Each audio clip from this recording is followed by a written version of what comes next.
Hey everybody, welcome back to the Grown Up Millennial. It is confession time. I love sugar. I love sugar like Oprah loves bread. I want sugar as soon as I wake up and right before I go to bed. The thing is, as we're all probably aware, sugar is not great for you. So what I do periodically to counteract this is I will go on a sugar fast. Now this probably sounds a lot like a detox or a cleanse, and it's probably a little bit similar, but I'm not doing it to reset my body or because I necessarily think sugar is poison. I know it's not great for me.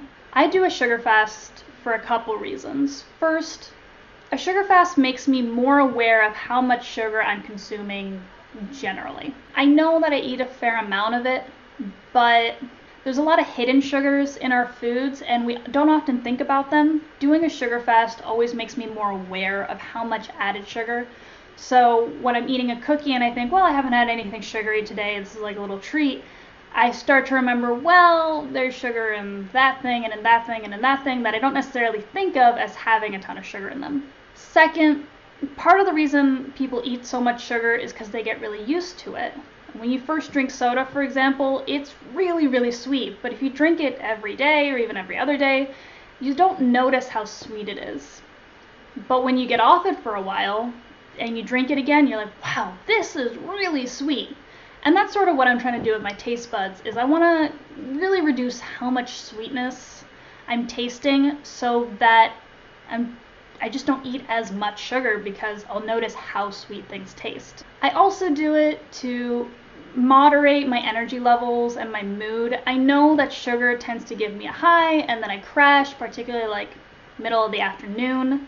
So when I do a sugar fast, I can get back to like an even energy level throughout the day, or just generally I'm tired of feeling crappy. So that's why I do a sugar fast. Let's get into what a sugar fast really is. Essentially, I avoid all non-naturally occurring sugars. So no added sugars, no refined sugars, but also I don't add honey to things. If something has honey in it, then it doesn't arrive in nature with honey in it. I won't eat it. It also includes sweeteners. So the point of my sugar fast partly is to reduce sweetness. So no stevia, no Splenda, no sugar-free candy. There are a few sugars that I will eat, and that is sugars that occur naturally in fruit, vegetables, and dairy. You might be thinking, well, sugar is sugar, why are those okay? Because those sugars come with a lot of really, really good things that sort of counteract their effects. For example, fruits and vegetables have some sugar in them, not nearly as much as a lot of other products that have added sugar, but they have some sugar in them. Particularly fruit has a lot more sugar in it. But it also comes with fiber, which slows the digestion of sugar and prevents sugar spikes. It also comes with a lot of fruits and minerals that my body really needs, so I'm not going to cut those out just to avoid sugar. Same thing with dairy. There is sugar in it. Lactose is a sugar. But it also has protein, fat, calcium, which are all really good for me. So I'm not saying chug a bunch of milk. Naturally occurring sugar in dairy, in my book, is all right. So no soda, no cookies, no brownies, etc. But that also means no juice. Even if you're naturally juicing, if you're making fresh apple juice or orange juice, you're taking out the fiber when you juice. So you are more likely to get that sugar spike. It's really concentrated sweetness. Have you ever noticed how sweet apple juice or orange juice is? Even if it doesn't have any added sugar, it's just really, really sweet. And that's counteractive to the goals of the sugar fast, so no juice either.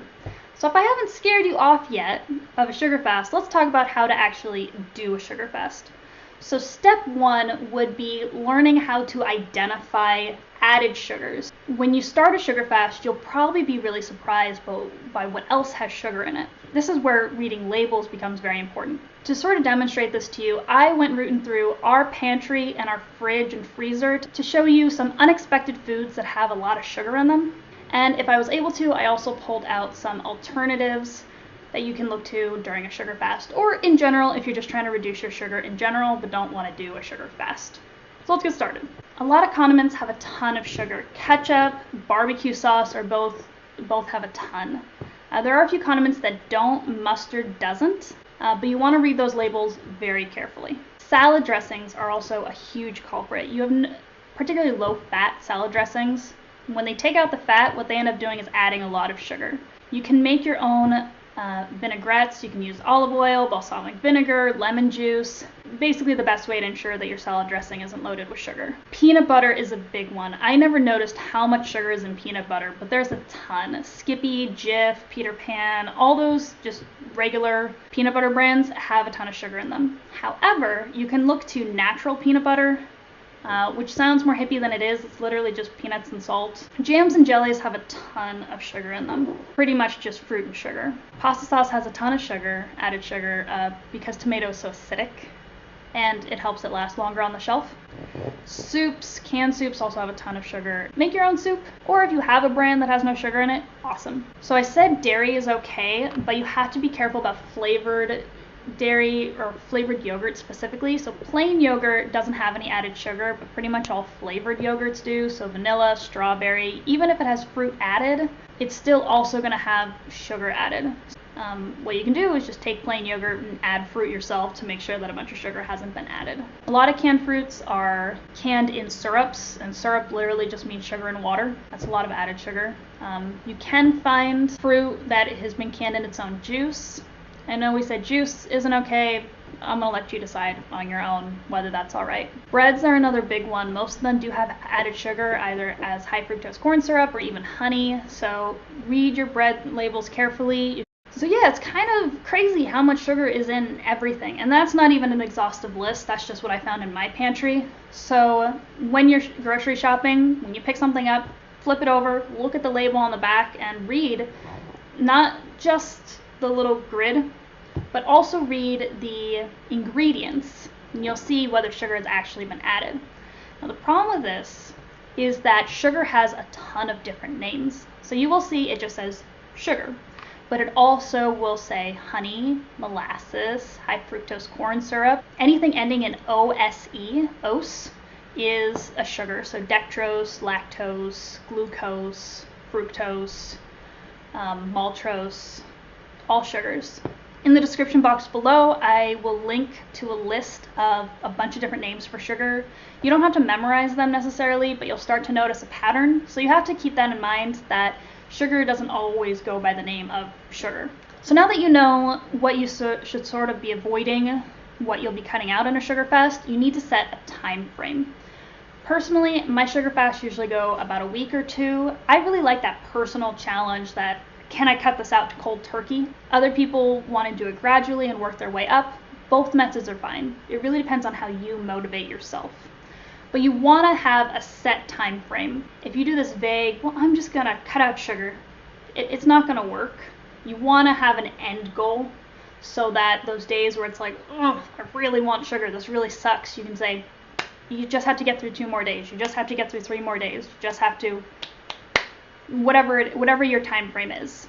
Normally, you want to do at least a week to really see any benefits. Most people, when they do a sugar fast or something similar, is they focus on what they can't eat, and they don't think about what they can eat. And that is a surefire way to fail at a sugar fast, because you're just going to feel deprived and hungry, and you're not going to want to stick to it. So what you also need to do is plan out what you are going to eat. Think about the things that you really like that don't have added sugars. Also, drink a ton of water. I'm no biologist, I don't know the mechanics of it, but drinking water really helps with sugar cravings. So finally, what can you expect over the course of a sugar fast?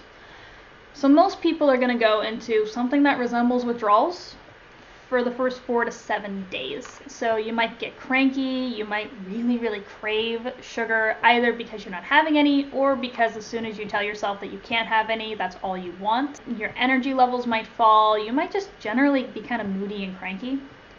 But after that, once you get sort of acclimated, you may find that your energy levels stabilize, or even that you don't have that mid-afternoon slump that you used to. You might find that you don't have these crazy energy spikes and energy drop. If you have headaches, you might find that the headaches are less frequent. You'll also find that your taste buds change, so you'll notice when things are really sweet, but you'll also just sort of change your taste for foods you never expected. For me, for example, when I did my first sugar fast, I ended up switching from regular peanut butter to natural peanut butter, and I never switched back. To me, regular peanut butter tastes weird now, and I only eat natural peanut butter. Same thing with salad dressings. I pretty much only eat balsamic vinaigrette, dressings I make myself, which are really easy. So those are just sort of tastes that permanently changed for me. It might not be what changes for you. Something else might change, or maybe it doesn't change and you are really happy to go back to eating brownies and cookies, which is fine. But you might find that it's easier to say no, or even that you don't need as much to be satisfied. So those are sort of what you can expect from a sugar fast. In the comments below, please tell me, have you ever done a sugar fast? What tips do you have? What made it better? What made it worse? What happened to you? I really want to know. If you have never done a sugar fast and do one, please come back in 2 weeks and let me know. Let me know in the comments. How did it go? What worked for you? Please subscribe, like, share this video with whoever you think might find it interesting. If you have recommendations for future videos, I'd love to hear them. Drop me a comment below. In the meantime, happy fasting, and I will see y'all soon.